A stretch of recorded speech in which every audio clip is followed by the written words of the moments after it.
नमस्कार, मैं हूँ आपके साथ ज्योति कनौजिया। आइए रुक करते हैं फटाफट खबरों की। यूपी के मऊ जिले के ग्राम सभा कोपा कोहना में बीती रात आग ने तबाही मचाई। गांव स्थित एक आरओ प्लांट में शॉर्ट सर्किट से आग लग गई। आग की चपेट में आकर 3 सिलेंडर बारी बारी से फट गए। सिलेंडरों के धमाके से पूरा इलाका दहल उठा। करीब 3 घंटे बाद आग पर काबू पाया जा सका। सुप्रीम कोर्ट के आदेश का जिक्र करते हुए स्वामी आनंद स्वरूप ने कहा कि डाडा जलालपुर में धर्म संसद नहीं बल्कि महापंचायत हो रही है। प्रशासन धारा 144 लगाकर मामले को तूल और विवाद को जन्म दे रहा है। गर्मी बढ़ने के साथ पहाड़ों पर बर्फ पिघलनी शुरू हो गई है। ऐसे में सीमा पार पाकिस्तान अधिकृत जम्मू कश्मीर की नीलम घाटी में 3 लॉन्चिंग पैड पर 100 से 150 आतंकी घुसपैठ के लिए तैयार हैं।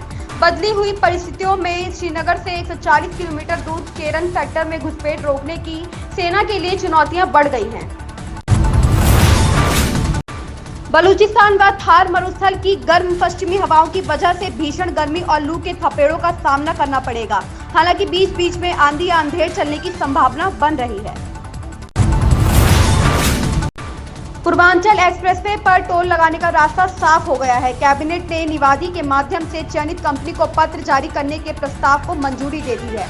इसके तहत चयनित कंपनी पहले साल यूपीडा को 222 करोड़ रुपए देगी।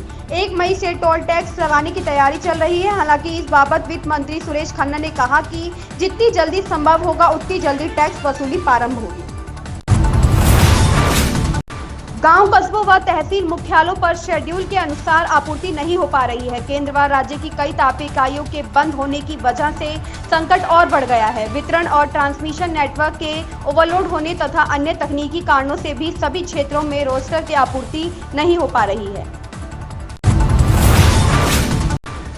प्रधानमंत्री नरेंद्र मोदी के 2022 में होने वाले पहले विदेशी दौरे का शेड्यूल आ गया है। विदेशी मंत्रालय के मुताबिक रूस यूक्रेन युद्ध के बीच पीएम मोदी 2 मई से 4 मई तक यूरोप के दौरे पर रहेंगे। वह जर्मनी, डेनमार्क और फ्रांस का दौरा करेंगे और इन देशों के राष्ट्राध्यक्षों से मुलाकात करेंगे। बताया गया है कि मोदी जर्मनी में चांसलर ओलाफ शोल्ज के साथ द्विपक्षीय वार्ता करेंगे। इसके अलावा वह भारत जर्मनी के बीच 6वीं अंतर सरकारी बैठक में भी हिस्सा लेंगे। कान फिल्म फेस्टिवल की ओर से मंगलवार को ज्यूरी की घोषणा कर दी गई है। इस बार अभिनेत्री दीपिका पादुकोण फिल्म फेस्टिवल के 75वें संस्करण में ज्यूरी का हिस्सा होंगी। वहीं फ्रांस के अभिनेता विसेंट लिंडन ज्यूरी के अध्यक्ष होंगे। बता दें कि कान फिल्म फेस्टिवल का आयोजन 17 मई से शुरू होकर 28 मई तक चलेगा।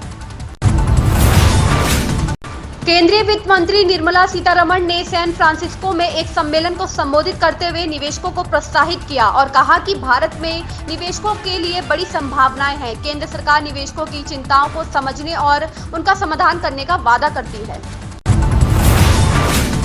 सप्ताह की तीसरे कारोबारी दिन बुधवार को एमसीएक्स पर जहां सोने की कीमत 0.14% कम होकर 51,511 रुपए प्रति 10 ग्राम पर पहुंच गई, जबकि चांदी के दाम में मामूली 0.4% की गिरावट आई और इसका भाव कम होकर 64,941 रुपए प्रति किलोग्राम रह गया है।